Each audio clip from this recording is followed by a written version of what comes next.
নমস্কার সবাইকে। আমি অর্ক কিরণ গুহ। ইনভেস্টওয়ালাতে আপনাদের সবাইকে স্বাগত। আজকে একটা অনেকের কমেন্টের টপিক নিয়ে কথা বলবো। মানে অনেকেই আমার কাছে এই জিনিসটি শুনেছেন বা শুনতে চেয়েছেন, হোয়াটসঅ্যাপ করেছেন বা অন্যান্য ক্লাসে জিজ্ঞাসা করেছেন যে এই আইটি সেক্টর সম্বন্ধে। তো দেখুন, আজকের ভিডিওটা একটু তাড়াহুড়ো করে বানাচ্ছি, কারণ আমাকে একটা জায়গায় যেতে হবে, তো একদমই হাতে টাইম নেই।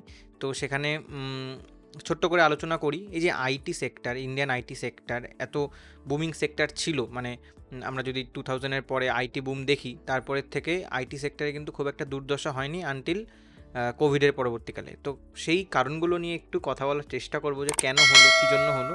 দেখুন, এইগুলো নিয়ে অনেক ভিডিও বাজারে পেয়ে যাবেন, এবং সেখানে আইটির ভ্যালুয়েশান, নিফটির ভ্যালুয়েশান, এই সমস্ত কথাবার্তা বলবে।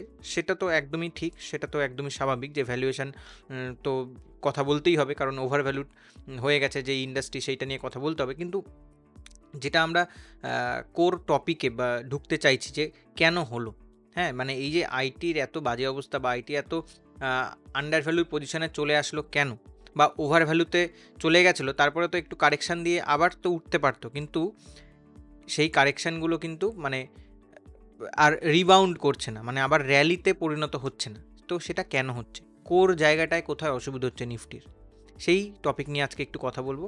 তো আজকে দেখুন, এখনও মার্কেট চলছে, তো আমাকে চলন্ত মার্কেটেই বানাতে হচ্ছে, প্রায় 3টে বেজে গেছে। তো এখানে একটা জিনিস দেখতে পাবেন যে এটা না নিফটির আইটি ইন্ডেক্স, ঠিক আছে।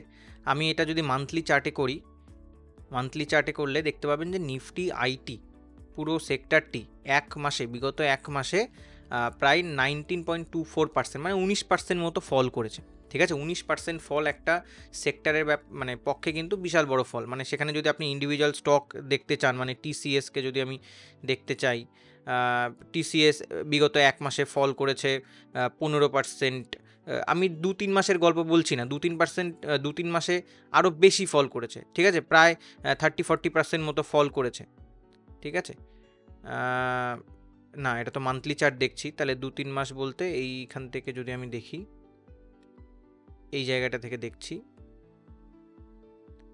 ঠিক আছে, প্রায় 20%, 22% মতো ফল, ঠিক আছে। আমি 2-3 মাসের গল্পই করছি না, আমি এক মাসের কথা দেখছি, বিগত এক মাসে কি হয়েছে। দেখুন, এমনি একটা under performing sector through out 2024, কোভিডের পরে সব সেক্টর রিকভারি করেছে, আইটিও করেছিল, কিন্তু 2014-এ মানে 2024-এ থেকে আইটি কিন্তু আর ঘুরে দাঁড়াতে পারলো না, যেগুলো সব সেক্টর কিন্তু অলমোস্ট ঘুরে গেছে। মানে দেখুন, হেলথ কেয়ার সেক্টর ফল করেছিল, সেখানেও মানে কোভিডের টাইমে হেলথ কেয়ার একটা স্ট্রং সেক্টর ছিল, সেটা তো সবার আগে রিকভারি করেছে। তাছাড়াও আপনারা অটো সেক্টরকে ধরুন, অটো সেক্টর হুড়মুড় করে ফল করেছিল, কারণ সেখানে দেখুন মানে গাড়ি ঘোড়াই বন্ধ ছিল, তো সেখানে কোভিডের জন্য গাড়ি ঘোড়া বিক্রিও হচ্ছিল না। তো সেই রকম দুর্বিষহ সেক্টরও কিন্তু আউট পারফরমেন্সে চলে গেছে। তো আইটি কেন যাচ্ছে না, সেটা নিয়ে যদি একটু কথা বলি, দেখুন সবচেয়ে মেজর স্টকগুলো আমি আগে দেখাচ্ছি, যেমন টিসিএস হয়ে গেল, হ্যাঁ, তারপরে ইনফি দেখে নেব আমরা একটু। ইনফোসিসও মানে বিগত এক মাসের নিরিখে যদি আমি দেখি, জাস্ট মান্থলি চার্টে গিয়ে আমি লাস্ট ক্যান্ডেলটা দেখছি, প্রায় 20% মতো ফল। তারপরে উইপ্রো দেখে নেব, 14% মতো ফল, ঠিক আছে। তো দেখুন, উইপ্রো তো এমনিই একটা আন্ডার পারফরমেন্স স্টক ছিলই, আইটির সবচেয়ে দুর্বল স্টক উইপ্রো, কিন্তু ইন্ডিয়ার টপ থার্ডে, মানে 5টা যদি বড় কোম্পানি হয় আইটির ইন্ডিয়াতে, তার মধ্যে 3 নম্বরে কিন্তু উইপ্রোর পজিশন রয়েছে, ঠিক আছে। তো একটু কথা বলি এই যে উইপ্রো শেয়ারটি নিয়ে বা উইপ্রোর যে কোম্পানিটি নিয়ে, একটা জিনিস আপনাদের আমি শো করছি।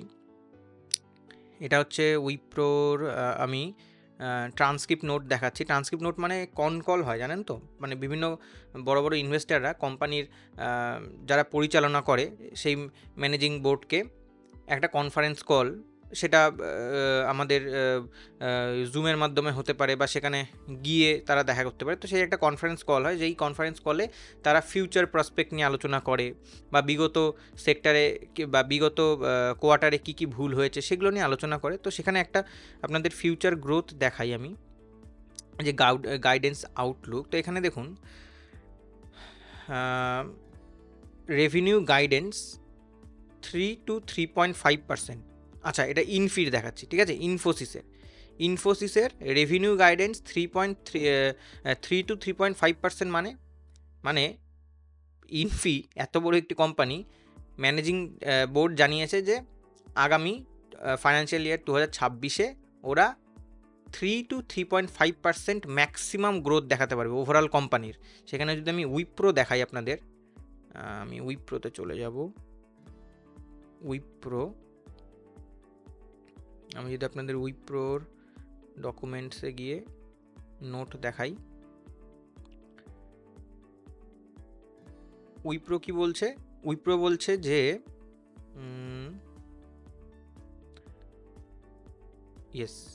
উইপ্রো বলছে যে আমাদের গাইডেন্স আউটলুক Q4 মানে ফোর্থ কোয়ার্টার, আপনারা জানেন যে গাইডেন্স আউটলুক 0.02%, ঠিক আছে। এখানে দেখুন 0 থেকে 2%-এর মধ্যে আমাদের গ্রোথ থাকবে, আমরা এটা অ্যাজিউম করছি। মানে একটা কোম্পানির ম্যানেজমেন্ট বোর্ডই বলছে যে আমাদের কোম্পানির গ্রোথ আগামী বছরে বা আসন্ন বছরে 0 থেকে 2%-এর মধ্যে হতে পারে, ঠিক আছে।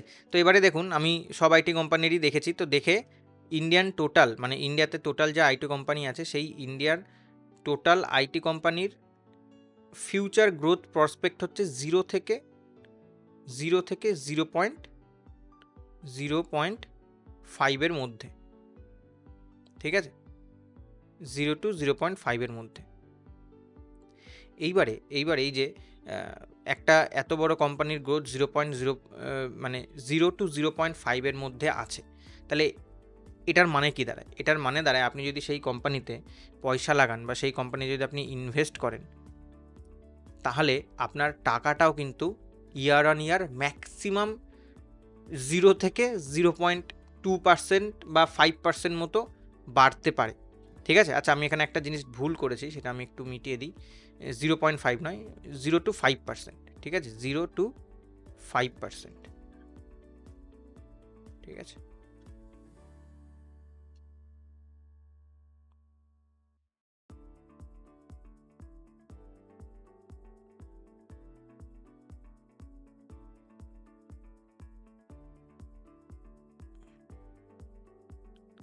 আচ্ছা, 0 to 5% এর মানে পুরো আইটির গ্রোথ এক্সপেক্ট করা যাচ্ছে, ঠিক আছে। বিভিন্ন কোম্পানি তাদের আপনারা ট্রান্সকল করে নিতে পারেন, সেখানে কোনো কোম্পানি হয়তো 3% দেখিয়েছে, কোনো কোম্পানি 2%, যেমন হচ্ছে উইপ্রো দেখলাম 2%-এর দেখিয়েছে, 0 থেকে 2% মতো বাড়তে পারে।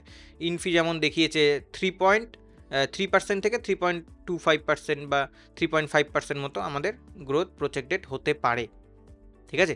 তার মানে এই পুরো সেগমেন্টটা বা পুরো সেক্টরের বিজনেসের কিন্তু কোর বিজনেসে কিন্তু প্রবলেম হয়ে গেছে। এবার কী প্রবলেম হয়েছে সেটা একটু বলি। দেখুন, একটা টার্মোলজি হয়, আপনাদেরকে একটু বলি যে এই যে জিসিসি, ঠিক আছে, জিসিসি বলতে গ্লোবাল ক্যাপাবিলিটি সেন্টার্স। কি হয় জিনিসগুলো? দেখুন, বিভিন্ন কোম্পানি আছে, যেমন হচ্ছে মনে করুন উবের, গুগল, হ্যাঁ, ইন্টেল, অ্যাডোবি, এই বড় বড় কোম্পানিগুলো অনেক আরও আছে, মানে জেপি মর্গান, এই সমস্ত বড় বড় কোম্পানি, এগুলো তো সব বিদেশি কোম্পানি, বৈদেশিক কোম্পানি। এবার এরা ইন্ডিয়াতে এসে বিজনেস করছে, ইন্ডিয়াতে এসে কারবার করছে। তো এই কোম্পানিগুলোর পরিচালনা করতে তো লেবার লাগে, মানে কর্মচারী লাগে, তাই না? তো ইন্ডিয়া হচ্ছে তাদের একটা চিপ লেবারের প্রতিষ্ঠান হয়ে গেছে না, হয়ে আসছে। হ্যাঁ, মানে যখন থেকে আইটি বুম হচ্ছে তখন থেকে দেখবেন একটা জিনিস, দেখবেন যে আজ থেকে যদি আপনি 15 বছর আগে বা 12 বছর আগে কোনো বাড়িতে খোঁজ করেন, যেই বাড়িতে ছেলে মেয়ে পড়াশোনা করছে, কি করছে, তাদের অ্যাসপেক্ট কি, যে আচ্ছা বড় হয়ে ইঞ্জিনিয়ার হবে বা ডাক্তার হবে। ডাক্তার হতো, ঠিক আছে, ডাক্তারিতে আমাদের এই টপিকের সঙ্গে রিলেটেড নয়, কিন্তু ইঞ্জিনিয়ার হবে। এবার ইঞ্জিনিয়ার হয়ে চাকরি কোথায় পাবে?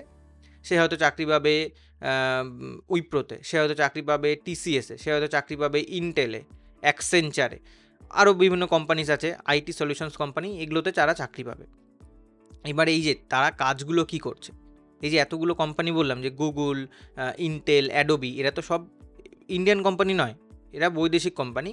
ইন্ডিয়া থেকে এরা কাজ করিয়ে নেয়, কাদের মাধ্যমে করিয়ে নেবে? এবার আমি একটা ইঞ্জিনিয়ার, আমাকে তো ইন্টেল ডাইরেক্ট ফোন করে কাজ দেবে না যে ভাই তুমি এই কাজটা করে দাও। তো তখন এই যে যতগুলো আইটি সলিউশন কোম্পানি বা আইটি কোম্পানি আছে, উইপ্রো, টিসিএস, হ্যাঁ, এদের মাধ্যমে এই কাজগুলো কিন্তু সরবরাহ করা হতো। ওকে, এইবারে যেটা প্রবলেম হয়েছে বা যেটা প্রবলেম হচ্ছে যে ইন্ডিয়াতে একদম কাঁচা ট্যালেন্ট দেখতে পেয়েছে বাইরের কোম্পানিগুলো, যে আচ্ছা এখানে তো ভাই ট্যালেন্টটা আছে, তো আমরা তাদেরকে ডাইরেক্ট কেন হায়ার করছি না, আমরা কেন টিসিএসের মাধ্যমে বা কেন ইনফির মাধ্যমে যাচ্ছি, আমরা তো ডাইরেক্ট ট্যালেন্টও হায়ার করতে পারি যারা আমাদের রিসার্চ অ্যান্ড ডেভেলপমেন্ট এই সমস্ত কাজগুলোতে করবে। তো এবারে অনেককে হায়ার করাও হয়েছিল, করাও হয়েছে, কিন্তু যেখানে প্রবলেম দেখা দিচ্ছে যে এখান থেকে যদি ট্যালেন্ট হায়ার করে তুমি তাদের দেশে নিয়ে যাও, এবার সেখানে তাদের বেতনও বেশি দিতে হবে। ইন্ডিয়াতে যে বেতন দিচ্ছ তুমি আমেরিকায় গেলে সেই বেতন পাবে না। হ্যাঁ, অনেকে রিলেট করতে পারবে যে অনেকের বাবা মা গর্ব করে বলতে আমার ছেলে আমেরিকায় অমুক কোম্পানিতে চাকরি করছে, এত টাকা পাচ্ছে। স্বাভাবিক বিষয়, মানে তুমি যখন একটা ট্যালেন্টকে হায়ার করে নিয়ে যাচ্ছ, তাহলে তার মধ্যে এক্সেপশনাল কিছু দেখেই তোমাকে নিয়ে যেতে হচ্ছে, আর তাকে কিন্তু সেখানে রাখার বা তার পেছনে খরচা করারও কিন্তু মানে তোমার যে এক্সপেন্সটা হবে সেটা কিন্তু অনেকটা বেশি হবে র্যাদার দ্যান ইন্ডিয়াতে। হ্যাঁ, কারণ ইন্ডিয়াতে তোমাকে একটা পে স্কেল যেমন বা আর 5টা কোম্পানি আছে সেরকম পে স্কেলে তুমি তাদেরকে বেঁধে ফেলছো। হ্যাঁ, বা সেখানকার কস্টিং বাইরের কস্টিংয়ের সঙ্গে মেলে না। মানে বিদেশে যেখানে আমার থাকা খাওয়াতে 1 লাখ টাকা মাসে খরচ হয় বা হতে পারে, ইন্ডিয়াতে তো 1 লাখ টাকা হবে না। ইন্ডিয়াতে খুব বেশি হলেও 30,000 থেকে 40,000 টাকার মধ্যে কেউ থাকা খাওয়া ভালো করে করে নিতে পারবে, সে যত বড়ই শহরে হোক, ব্যাঙ্গালোরে হোক বা বোম্বাই হোক। হ্যাঁ, ব্যাঙ্গালোর মুম্বাইয়ে একটু হয়তো বেশি কস্টলি, কলকাতায় 30-40 হাজারটা, ব্যাঙ্গালোরে গিয়ে হয়তো 50-60 হাজার টাকা হবে, কিন্তু বিদেশের তুলনায় তো কম। তো সেখানে কিন্তু তুমি যাদেরকে হায়ার করছো সেখানে কস্টিংটা বেড়ে যাচ্ছে। তো তারা কি করলো, তারা তাদের নিজস্ব রিসার্চ সেন্টার ইন্ডিয়াতে প্রতিষ্ঠিত করার চেষ্টা করলো বা করছে, এখনও করে চলেছে। মানে 2026-এ এখনও এটা ফেব্রুয়ারি মাস চলছে, তার মধ্যে 150খানা জিসিসি নতুন সেন্টার বিভিন্ন জায়গায় প্রতিষ্ঠান হয়ে গেছে। মানে এগুলোর হাব কোথায় আপনারা জানেন যে ব্যাঙ্গালোর, পুনে, বোম্বে, চেন্নাই, এই সমস্ত জায়গায়, প্লাস কলকাতা তো এখন হয়ে উঠছে। তো এই জায়গাগুলোতে কিন্তু নতুন নতুন কোম্পানিরা এসে তাদের জিসিসি সেন্টার মানে গ্লোবাল ক্যাপাবিলিটি সেন্টার্স তৈরি করছে। আচ্ছা, আরও একটা থ্রেট আছে আইটিতে, সেটা আপনারা হয়তো শুনেছেন যে এআই থ্রেট। কি হয়েছে, অ্যানথ্রোপি বলে একটা কোম্পানি আছে, তার একটা প্রোডাক্ট আছে ক্লডি বলে। এবার এই যে যাদেরকে হায়ার করা হতো বা আইটি সেক্টর বেশিরভাগ যে স্টুডেন্টদের হায়ার করে, এই আপনাদের কলেজ স্টুডেন্ট বা কলেজ থেকে পাস আউট করা কোনো ইঞ্জিনিয়ারকে হায়ার করে, তারা কী করে, বেসিক লেভেলের কাজটা আগে করবে, তাই না? মনে করুন টিসিএস কোনো একটা অমুক কোম্পানি থেকে বা অমুক কলেজ থেকে 500 জনকে নিল। এবার 500 জনকে নিয়ে কি করবে, 500 জনের মধ্যে তো 500 জনকে ম্যানেজমেন্টে বসাতে পারবে না, তাদেরকে একদম বেস থেকে শুরু করতে হবে। বেসটা তাদের কি, যে ভাই কোডিং করো, আমার অন্য ক্লায়েন্ট ধরা আছে, সেই ক্লায়েন্টের জন্য তুমি একটা কোডিং করো, কোডিং করে তাদের একটা প্রজেক্ট সাবমিট করো, সেই প্রজেক্টের উপরে আমরা টাকা চার্জ করি, তো তোমরা সেগুলো করবে, কোডিংয়ের পার্টগুলো তোমরা করবে। এবার ক্লাউডি কী করছে, ক্লাউডি কোডিং সেকেন্ডের মধ্যে করে দিচ্ছে, যেটা একটা ইঞ্জিনিয়ারের করতে 2 সপ্তাহ লাগতো, ক্লাউডির সাথে 2 মিনিটও লাগছে না, 2 মিনিটই হয়তো মনে করুন লাগছে, তাই না? এই জন্য কিন্তু আপনারা দেখবেন যে বিগত কয়েক বছরে টিসিএস প্রায় 14,000-এর উপরে এমপ্লয়ি ছাঁটাই করেছে, উইপ্রো ছাঁটাই করেছে, মানে বিভিন্ন আইটি সেক্টর থেকে এমপ্লয়ি ছাঁটাই করা হচ্ছে। এবার দেখুন, তাদের উদ্দেশ্য নয় এমপ্লয়ি ছাঁটাই করা, কিন্তু কি হচ্ছে, এই যে জিসিসি সেন্টারগুলো, মানে যেগুলো বাইরে থেকে আগে কাজ আসতো, সেই কাজগুলো আসা বন্ধ হয়ে গেল। কারণ দেখুন, আমার একটা স্যান্ডউইচের দোকান আছে, তাহলে আমি এবার স্যান্ডউইচ তৈরি করি, আমার কি লাগবে, স্যান্ডউইচের মেন মেটেরিয়াল হচ্ছে পাউরুটি। এবার আমি পাউরুটি কিনতাম একটা অন্য বেকারি থেকে, এবার সেই বেকারি থেকে আমার 5 টাকা করে পাউরুটি কিনতে হতো। এবারে আমি ভাবছি যে আমি যদি বেকারি থেকে পাউরুটি না কিনে নিজের একটা যদি পাউরুটির সেট আপ তৈরি করি, সেখানে আমি সব কিছু খরচা করেও দেখলাম যে আমার 3 টাকা করে পার পিস পাউরুটি পড়ছে, এখানে কিন্তু আমার 2 টাকা এক্সপেন্সেস বাঁচছে, তাই না? তাহলে বাইরের কোম্পানিগুলোতেও তাই, যে এক্সপেন্সেস বেঁচে যাচ্ছে জিসিসির জন্য, তাহলে ভাই আমি কেন কাজ দেবো আর টিসিএসকে, কেন কাজ দেবো আর উইপ্রোকে, কেন কাজ দেবো আর ইনফিকে, আমাদের নিজস্ব জিসিসি সেট আপ তৈরি করবো ইন্ডিয়াতে, সেখানে আমি ট্যালেন্ট হায়ার করে বসাচ্ছি। তো আইটি সেক্টরের সবচেয়ে বড় প্রবলেম হচ্ছে এখন এই জিসিসিদের নিয়ে, মানে গ্লোবাল ক্যাপাবিলিটি সেন্টারদের নিয়ে, যারা বাইরের দেশ থেকে এসে ইন্ডিয়াতে প্রতিষ্ঠিত হয়ে গেছে। এবং দেখুন, এই জিসিসিদের কিন্তু সাপোর্টও করছে ইন্ডিয়ান গভর্নমেন্ট, কারণ ইন্ডিয়ান গভর্নমেন্টের প্রায় এই বাজেটেও পেশ করা হলো যে জিসিসিদের কিন্তু বিশেষ করে সাবসিডি দেওয়া হয়। হ্যাঁ, সাবসিডি দেওয়ার কারণ হচ্ছে ইন্ডিয়ান ইকোনমির বা ইন্ডিয়ান জিডিপির প্রায় 2% কিন্তু এই জিসিসি থেকেই আসে। মানে তাদের ট্যাক্স থেকেই আসে। তো সেইটা একটা বড় কারণ। তো ইন্ডিয়ার আইটি কোম্পানির সবচেয়ে বড় থ্রেট হচ্ছে জিসিসি। ইন্ডিয়ান আইটি কোম্পানির মধ্যে এখন কোনো কম্পিটিশন বলতে কিছু নেই। মানে টিসিএস ভার্সেস উইপ্রো, কে বেশি ব্যবসা করবে, এটা এখন নেই। মানে এটা এখন তারা করতে পারবে না, কারণ এখন হয়ে যাচ্ছে যে টিসিএস, উইপ্রো আরও হাবি জাবি 5টা কোম্পানি ভার্সেস একটা জিসিসি। ঠিক আছে, যেখানে বিগত কয়েক বছরে ইন্ডিয়ান আইটি সেক্টর কর্মী ছাঁটাই করেছে, সেখানে বিগত কয়েক বছরে জিসিসিরা নতুন নতুন কর্মী প্রতি বছর হাজারে হাজারে কর্মী নিয়োগ করছে। কেন নিয়োগ করতে পারছে তার দেখুন কয়েকটা ছোট কারণ। আপনারা যদি গ্রোথ প্রসপেক্ট দেখলেন, আমি একটু আগে দেখালাম, আপনারা যদি টিসিএস বা উইপ্রোর রেভিনিউ দেখে নেন কত পার্সেন্ট করে বাড়ছে, আপনারা একটু চলুন দেখি যে টিসিএস বা উইপ্রোর আমরা যদি একটু রেভিনিউ পার্সপেক্টে দেখে নিই।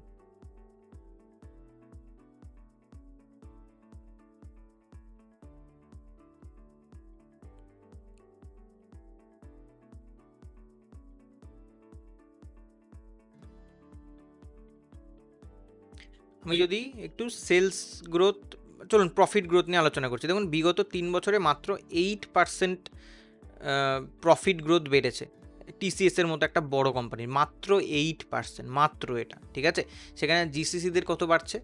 সেখানে জিসিসিদের বাড়ছে ইয়ার অন ইয়ার 30%-এর উপরে, কারো 32, কারো 35, 30% তাদের মিনিমাম একটা গ্রোথ। ঠিক আছে, তাহলে সবচেয়ে টাফ কম্পিটিশন কিন্তু এই জায়গাটাতে রয়েছে। এবার দেখুন কি করতে হবে, করণীয় কাজটা কি। শুধু প্রবলেম নিয়ে আলোচনা করে আছি, করণীয় কাজটা কি? দেখুন আমাদের এখানে তো কিছু করণীয় নেই। হ্যাঁ, এখানে ইন্ডিয়ান আইটি কোম্পানিগুলোকে এবার করতে হবে, কি করতে হবে? রিসার্চ অ্যান্ড ডেভেলপমেন্ট করতে হবে। এক সেকেন্ড, কী করতে হবে? রিসার্চ অ্যান্ড ডেভেলপমেন্টের উপরে বেশি করে খরচা করতে হবে। দেখুন এই জিসিসিদের সবচেয়ে বেশি পাওয়ার কি বলুন তো? এই জিসিসিদের সবচেয়ে বেশি পাওয়ারই হচ্ছে তাদের মানে রিসার্চ অ্যান্ড ডেভেলপমেন্টের উপরে যে খরচাটা হয়। এই যে তারা ট্যালেন্ট হায়ার করছে, তারা নতুন নতুন প্রজেক্টের উপরে কাজ করছে, এই সেগমেন্টটাকে কি বলা হচ্ছে? Research and development. যে কোনো কোম্পানির, সেটা কেউ সাবান বিক্রি করুক, সেটা কেউ পেস্ট বিক্রি করুক, সেটা কেউ আইটি সলিউশন বিক্রি করুক, প্রত্যেকটা কোম্পানির একটা R&D ডিপার্টমেন্ট থাকে। মানে আমি যে একটা সাবান বিক্রি করছি, এই সাবানটা লোকের কেমন লাগছে, এই সাবানে আমি নিম পাতা দিচ্ছি, এই নিমের জায়গায় যদি আমি তুলসী পাতাও দিই তাহলে কি লোকের ভালো লাগবে? এই যে রিসার্চ বা এই তুলসী পাতাটাকে কেমন করে কোন এক্সট্র্যাক্ট দেব, এই যে ডেভেলপমেন্ট, এই প্রসেসটা আমি যতক্ষণ না করছি আমার সাবানটা কিন্তু লোকের কাছে একটা টাইম পর্যন্তই ফেভারেবল হয়ে থাকবে। আর বেশি লোককে আমি রিচ আউট করতে পারবো না বা পৌঁছতে পারবো না, বা একটা টাইম পরে গিয়ে হয়তো আমার সাবানটা ইরিলেভেন্ট হয়ে যাবে। তো তেমনই হয়েছে এই আইটি কোম্পানিগুলোর, ইন্ডিয়ান আইটি কোম্পানিগুলোর অবস্থা। এরা কিন্তু রিসার্চ অ্যান্ড ডেভেলপমেন্টে বিন্দুমাত্র পয়সা খরচা করে, জাস্ট বিন্দুমাত্র, করতে হয় জন্য করে। একটা ছোট্ট উদাহরণ দিই, যে টিসিএস নিয়ে যদি আমি কথা বলি, যে টিসিএসের দেখুন টাকা নেই এরকম তো নয়, প্রত্যেকটা আইটি কোম্পানির টাকা তো খুব ভালোই জেনারেট হচ্ছে। কি করে বুঝতে পারছি? দেখুন এখানে একটা জিনিস দেখতে পাবেন আপনারা, এই দেখুন free cash flow. Free cash flow মানেটা কি আপনারা হয়তো জানবেন, যে ফ্রি ক্যাশ ফ্লো মানে হচ্ছে আমার যে কোম্পানির প্রফিট হয়েছে, সেই কোম্পানির প্রফিট থেকে বাদবাকি যত এক্সপেন্স করে দিয়েছি, সবাইকে আমি হচ্ছে খরচাপাতি চুকিয়ে দিয়েছি, ইনভেস্টমেন্টও করে দিয়েছি হয়তো, করে যেই টাকাটা আমার বেঁচে থাকছে, এই টাকাটাকে বলা হচ্ছে ফ্রি ক্যাশ ফ্লো। এবার এই ফ্রি ক্যাশ ফ্লো দিয়ে আমি কি করতে পারি? আমি আমার রিসার্চের কাজে লাগাতে পারি, আমি আমার কোম্পানিতেই গচ্ছিত টাকা হিসেবে রেখে দিতে পারি, বা আমি আমার ডিভিডেন্ড শেয়ার হোল্ডারদের মধ্যে ভাগ করে দিতে পারি। তো এখানে 44,994 কোটি টাকা টিসিএস ক্যাশ ফ্লো জেনারেট করেছে, ফ্রি ক্যাশ ফ্লো জেনারেট করেছে। সেখান থেকে কিন্তু প্রায় 97 কি 98% টাকায় কিন্তু তারা ডিভিডেন্ড হিসাবে দিয়ে দেয়। হ্যাঁ, মানে টিসিএসের একটা পেটেন্টেড কোম্পানি রয়েছে টিসিএস সানস বলে, তো সেখানে ডিভিডেন্ড হিসেবে চলে যাচ্ছে, বাদবাকি তো শেয়ার হোল্ডারদের মধ্যে সেটা ভাগ হয়ে যাচ্ছে। তারা মাত্র এই পুরো ফ্রি ক্যাশ ফ্লোর মাত্র 1%, মাত্র 1%, মানে 420 কোটি টাকা মতো, 420 করোড়, ঠিক আছে, 420 কোটি টাকা মতো মাত্র R&Dতে খরচা করেছে, রিসার্চ অ্যান্ড ডেভেলপমেন্টে খরচা করেছে, যেটা কিন্তু একটা মানে তাদের নিজেদের জন্যই থ্রেট হয়ে গেছে যে আমার কম্পিটিটার করছে 30%, তার রেভিনিউয়ের 30% সে ডিপ্লয় করে দিচ্ছে রিসার্চ অ্যান্ড ডেভেলপমেন্টে, আর আমি করছি মাত্র 1%। এমনিই আমি পিছিয়ে আছি, এমনিই আমার মধ্যে এআই এর ক্যাপাবিলিটি অনেক কম। আমার বাদবাকি কম্পিটিটাররা বাইরে থেকে এসে এখানে সেন্টার গঠন করে সেখানে ট্যালেন্ট হায়ার করে এআই নিয়ে কাজ করছে, আর আমি সেটা কিন্তু করতে পারছি না। একই ঘটনা, ইনফোসিসেরও তাই ঘটনা, উইপ্রোরও তাই ঘটনা, সবারই তাই ঘটনা। এটা কি হচ্ছে বলুন তো? ইন্ডিয়ান মাইন্ডসেটের প্রবলেম, সত্যি বলছি, ঠিক আছে? মানে প্রত্যেকের দেখবেন যে, বা আপনাদের নিজেদেরও একটু দেখতে পারেন যে এই টাকা দিয়ে এই জিনিসটা কেন শিখবো, এটা তো নিজেই শেখা যায়। খুব ভালো কথা, নিজেই শিখুন, নিজেই শেখা যায়, অবশ্যই নিজে শিখুন, কিন্তু প্রত্যেকটা জিনিসের একটা গাইডেন্স লাগে, বা প্রত্যেকটা জিনিসের একটা কি বলবো, একটা অধ্যাবসায় লাগে। সবাই সব কিছুতে পারফেক্ট হতে পারে না, সবাই সব কিছুতে টাইম দিলেই যে মাস্টার হয়ে যাবে এরকমও বিষয়টা কিন্তু নয়, ঠিক আছে? ইন্ডিভিজুয়াল লেভেল থেকেই বলছি, এরকম কিন্তু বিষয়টা নয়। এরকম আমারও অনেক ভ্রান্ত ধারণা, ভুল ধারণা ছিল। এখন ইন্ডিয়ান আইটি সেক্টরেরও তাই হয়েছে। দেখুন, একটা ইনফোসিসের গল্প বলি। ইনফোসিস কোম্পানির একটা সিএফও ছিল, তো নামটা মনে নেই এখনও। তো সেই সিএফও 2010-15 সালে, 15 নয় 10 কি 12 সাল নাগাদ ইনফোসিসকে বলল যে বিভিন্ন স্তরে এখন গ্লোবালি এআই নিয়ে কাজ হচ্ছে, আমাদেরও এআই নিয়ে কাজ করা উচিত। নারায়ণ মূর্তিকে বললো in the sense board of the মিটিংয়ে কথা হয়েছিল। তো সেখানে কিন্তু নারায়ণ মূর্তি তাকে অপোজ করেছিল। ইনফ্যাক্ট তার উপরে বিভিন্ন অ্যালিগেশনস দিয়ে কোম্পানি থেকেও তাকে পরে বহিষ্কার করে দেওয়া হলো। সেই লোকটি কিন্তু পরে বিদেশে গিয়ে ওপেন এআই, মানে আপনারা জানেন চ্যাটজিপিটি কাদের কোম্পানি, সেই ওপেন এআইয়ে গিয়ে যোগদান করলো। আর আজকে তো তার নিজস্ব একটা কনসালটেন্সি ফার্মও আছে। লোকটার নাম আমি ভুলে যাচ্ছি, আপনারা গুগল করলে জেনে নিতে পারবেন। তো সেখানে কিন্তু ইন্ডিয়ান আইটি কোম্পানিগুলো নিজেদের কারণে থ্রেট হয়ে যাচ্ছে। তারা ফ্রি ক্যাশ ফ্লো তো জেনারেট করে যাচ্ছে এত, কিন্তু তারা কিন্তু R&Dতে একটা বিন্দুমাত্র পয়সা খরচা করছে না। সেখানে একটা কোম্পানির নাম বলবো, সেই কোম্পানির হয়তো গল্প আপনারা অনেকে শুনেছেন, হ্যাঁ, ওই সব মোটিভেশনাল স্পিকার টিকারগুলো হয় না, ওখানে হয়তো শুনেছেন। আমি খুব ভদ্রলোককে ফলো করি, জোহো কোম্পানির যে মালিক, ঠিক আছে, যে জোহো কোম্পানিটি, দেখবেন আপনারা বিভিন্ন যারা কোনো চাকরির ফর্ম ফিল আপ করছেন আইটি সেক্টরে বা অন্য যে কোনো সেক্টরে, দেখবেন যে জোহো ডেস্ক বলে একটা জিনিস নিচে লেখা থাকে, বা পাওয়ার্ড বাই জোহো। জোহো একটা আইটি সলিউশন কোম্পানি, হ্যাঁ, যদিও স্টক মার্কেটে লিস্টেড নয়। জোহোর যে মালিক, ঠিক আছে, খুবই সাধারণ একটা জীবনযাপন করে। এবার দেখুন, সাধারণ জীবনযাপনের সঙ্গে কোম্পানির কী সম্পর্ক, আসছি আস্তে আস্তে। তো সে কি করেছে, তার প্রথম এক্সপেন্স বাঁচিয়েছে। এই দেখুন, আইটি কোম্পানিগুলোর বিভিন্ন বড় বড় অফিস, ওয়ার্ক ফ্রম হোম হয়তো হচ্ছে, কিন্তু দেখানোর জন্য আমার আচ্ছা এত বড় অফিস আছে বোম্বেতে বা পুনেতে, অফিস তৈরি করে রেখেছি। অত হয়তো এক্সপেন্সেস তার দরকারই ছিল না, হয়তো 30 তলা অফিসের দরকারই ছিল না, 10 তলাতেই কাজ হয়ে যেত, কিন্তু ওই দেখানোর জন্য যে আচ্ছা আমার এত বড় কোম্পানি, এত বড় অফিস থাকবে।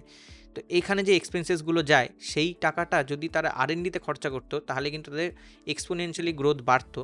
আরও ছোট্ট কয়েকটা উদাহরণ বলবো, জোহো নিয়ে আগে কথাটা বলে নিই।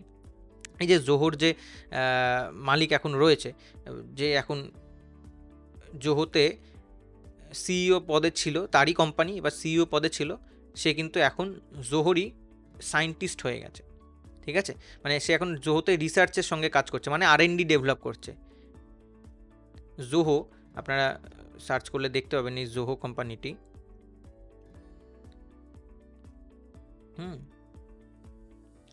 Cloud software and sweet business, মানে এটা আইটি সলিউশন বিভিন্ন কোম্পানিকে প্রোভাইড করে থাকে। তো এই জোহো কোম্পানিটি, জানি না এখন খুলবে কি না, হ্যাঁ খুলেছে।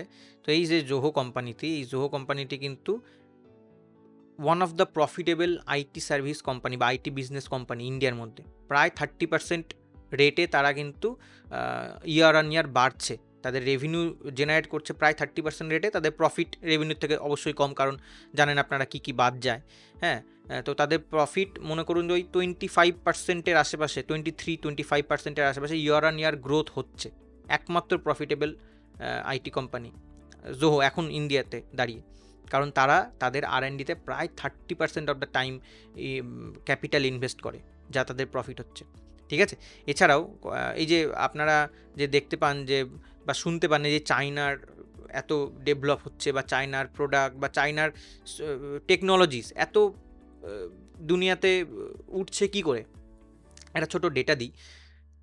এই আপনারা শাওমি, তারপরে হচ্ছে বিওয়াইডি বা হুয়েইর ফোন আপনারা জানেন ছিল একসময়, এখনও আছে ট্যাবলেটগুলো। আর শাওমি তো জানেনই, সবার হাতে হাতেই শাওমি ঘোরে। বিওয়াইডি নামে একটা কোম্পানি, তারা গাড়িও বিক্রি করে বা তারা বিভিন্ন ইলেকট্রনিক্স গুডস বিক্রি করে, তৈরি করে, ইন্ডিয়াতেও সেগুলো আসে। তো এই কোম্পানিগুলোর প্রোডাক্ট এত ভাইরাল বা এত ওয়াইডলি স্প্রেড হয়ে আছে কেন জানেন? বিওয়াইডি কোম্পানিটাই বলি। তাদের যা রেভিনিউ হয়েছে, মানে তাদের যা প্রফিট হয়েছে, একটা বছরে তাদের যা প্রফিট হয়েছে, সেই প্রফিটের 2 গুণ টাকা তারা R&Dতে ঢেলে দিয়েছে। মনে করুন প্রফিট যদি 30 কোটি টাকা হয়, তারা R&Dতে 60 করোড়ের খরচা করেছে। তারপরে শাওমি, হ্যাঁ শাওমি ডবল করেনি, শাওমি তাদের রেভিনিউয়ের প্রায় 35-40% টাকা, বা কোনো কোনো বছর 50%ও করেছে, 50% টাকা R&Dর পিছনে খরচা করে। হুয়েই প্রায় 45% টাকা মতো R&Dতে খরচা করে। তো এই যে এই কোম্পানিগুলোতে R&D হচ্ছে যে কোনো বিজনেসের একটা মূল, বিশেষ করে আইটি ইন্ডাস্ট্রি, মানে তুমি যেখানে পুরো গ্লোবালি দেশের সঙ্গে কানেক্টেড হয়ে আছো, তোমাকে একটা মানুষকে একটা বিশ্বস্তরের জায়গায় নিয়ে যেতে হবে, ঠিক আছে? সেখানে যদি তুমি নিজেকে ডেভেলপ না করো, তাহলে তো তোমার কম্পিটিটর তোমার ঘাড়ে বন্দুক রাখবেই। আর তাই জন্যই তোমার ভ্যালুয়েশন সারা জীবন, মানে সারা জীবন বলতে বিগত 3 বছর ধরে লো থাকবে, বা তোমার এক সময় হাই ভ্যালুয়েশন ছিল, সেখান থেকে ফল করে তুমি তো আবার রিবাউন্ড করবে, সেই রিবাউন্ডটা করতে পারবে না, কারণ তুমি নিজেই নিজের রাস্তাগুলোকে বন্ধ করে দিচ্ছ দিনের পর দিন। তোমার যেটা করা উচিত, এই যে রিসার্চ অ্যান্ড ডেভেলপমেন্টে টাকা খরচা করা উচিত। এবার দেখুন, হ্যাঁ 30% না করুক, 50% না করুক, ডবল না করুক, মিনিমাম তো একটা 15%, 20% খরচা করবে, কারণ এটা তো অ্যাকচুয়াল প্রবলেম। হ্যাঁ, এবারে দেখুন, যেই এই প্রবলেমগুলো শুরু হচ্ছে, এই এআই এর একটা ক্লাউড এআই এসে সবার বিজনেস খেয়ে নিচ্ছে, তখন গিয়ে কি করছে, কনকলে ইনফি বা উইপ্রোর বোর্ড অফ ডিরেক্টর বলছে যে হ্যাঁ আমরাও এবার এআই ইমপ্লিমেন্ট করছি, এবার আমাদের কর্মচারীকেও আমরা ট্রেনিং দিচ্ছি। কর্মচারী বলতে আমাদের যে ইঞ্জিনিয়ার্স, সেই ইঞ্জিনিয়ার্সদের আমরাও এবার এআই নিয়ে ডেভেলপ করছি, তাদের বিভিন্ন এআই সেমিনার বা এআই স্টাডিজ করানো হচ্ছে, আমরা এবার ডেভেলপ করছি। এবারে দেখুন, আমরা এবার ডেভেলপ করছি কেন? এতদিন ধরে তো তোমরা জানতেই যে এআই থ্রেট আসছে, তোমাদেরকে বিভিন্নভাবে সতর্কও করা হয়েছিল, তোমরা একটা গ্লোবালি বিজনেস পরিচালনা করো, তো তোমাদের এতদিনের হুঁশ ছিল না। যেই তোমরা হিটটা খাচ্ছ, তারপরে তোমাদের টনক নড়ছে। তো এইটা কিন্তু আইটির জন্য সবচেয়ে নেগেটিভ একটা জিনিস আমি বলবো। ইনফ্যাক্ট সবার এখন ধারণা, বা দেখুন সবাই এখন কি ভাবছে যে আচ্ছা এত স্টকগুলো ফল করছে, চলো এবার বাই করে নিই, আমরা একটু চিপ দামে পাচ্ছি, বাই করে নিই। দেখুন, করতেই পারেন, আমি বাই সেল কোনো রেকমেন্ডেশন দেবও না, দেইও না। যেগুলো অ্যাকচুয়াল প্রবলেম হচ্ছে বা হয়েছে, সেগুলোই আমি তুলে ধরার চেষ্টা করলাম। আমার মেথড এরকম নয় যে পড়লেই কিনে নেব, আমার সে সঠিক ভ্যালুয়েশনে আসছে, ঠিক আছে, খুব ভালো কথা, কিন্তু দেখা গেল আরও তো পড়তে পারে, কারণ বিজনেসই এখনও স্টেবল হতে পারছে না। তাদের নিজস্ব ফিউচার পার্সপেক্টিভ হচ্ছে কারো 2%, কারো 3%, কারো আবার 0%, যে আমরা 0 থেকে 2% মধ্যে করতে পারি, মানে 0 করতে পারি, 2%ও করতে পারি, লস হলে তো হলোই, সেটা তো আলাদা। তাহলে সেই জায়গায় আমি টাকা লাগানোর চেষ্টা বা টাকা লাগানোর কথা কি করে ভাববো? আপনারা যারা আমার স্টুডেন্ট বা বিভিন্ন জায়গা থেকে স্টক মার্কেট সম্বন্ধে জানেন যে কেমন করে ওয়ার্ক করে, তাই না? একটা কোম্পানি বিজনেস করলে তার রেভিনিউ গ্রোথ হবে, রেভিনিউ গ্রোথ হলে প্রফিট গ্রোথ বাড়বে, প্রফিট গ্রোথ বাড়লে শেয়ারের প্রাইস বাড়বে, ভ্যালুয়েশন বাড়বে, শেয়ারের প্রাইস বাড়বে।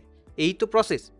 টেকনিক্যাল প্যারামিটার্সে যাচ্ছেই না, মানে টেকনিক্যাল প্যারামিটার্সে যদি যেতে হয়, আমাকে বলুন যে এখানে কোনো হায়ার হাই তৈরি হচ্ছে কিনা, স্ট্রাকচার ব্রেক হচ্ছে কিনা, পাবেনই না, সেগুলো তো পাবেনই না, সেগুলো ছেড়ে দিন। কোর ফান্ডামেন্টালের দিকেও যদি তাকান, কি করে কেউ এই সেক্টরে বা এই স্টকগুলোতে পয়সা লাগানোর কথা ভাবতে পারে? কমন সেন্স, তাই না? তো আজকের ভিডিওটা এইটাই বলতে চাইছিলাম, বা এটাই বলার জন্য ভিডিওটা করলাম। আশা করি আমি ইনফরমেশান দিতে পেরেছি কিছু, বা পারলাম কিছু। অবশ্যই কমেন্টে জানাবেন। আর যারা যারা আইটি নিয়ে আমাকে প্রশ্ন করেছিলেন, আই থিঙ্ক আমি সবাইকে উত্তর দিতে পারলাম আনবায়াসড ওয়েতে। হ্যাঁ, যে আমি বলছি না যে একদম বিয়ারিশ সেক্টর, আমি বলছি না যে হ্যাঁ বুলিশ হয়ে যাবে, আমি কিচ্ছু বলছি না, আমি যা ফ্যাক্ট সেটাই বললাম। বাদবাকি আপনারা বিচার করুন, আপনাদের কাছে ডেটা সমস্ত খোলা থাকবে বা খোলা আছে, আমি যা দেখতে পাচ্ছি আপনারাও সেই জিনিসগুলোই দেখতে পাবেন। কমেন্টে জানান কেমন লাগলো ভিডিওটি, ভালো লাগলে শেয়ার করুন, লাইক করুন, সাবস্ক্রাইব করে দিন যদি না সাবস্ক্রাইব করা থাকে। Arka Kiran Guha signing off, Investwala, making India financial independent.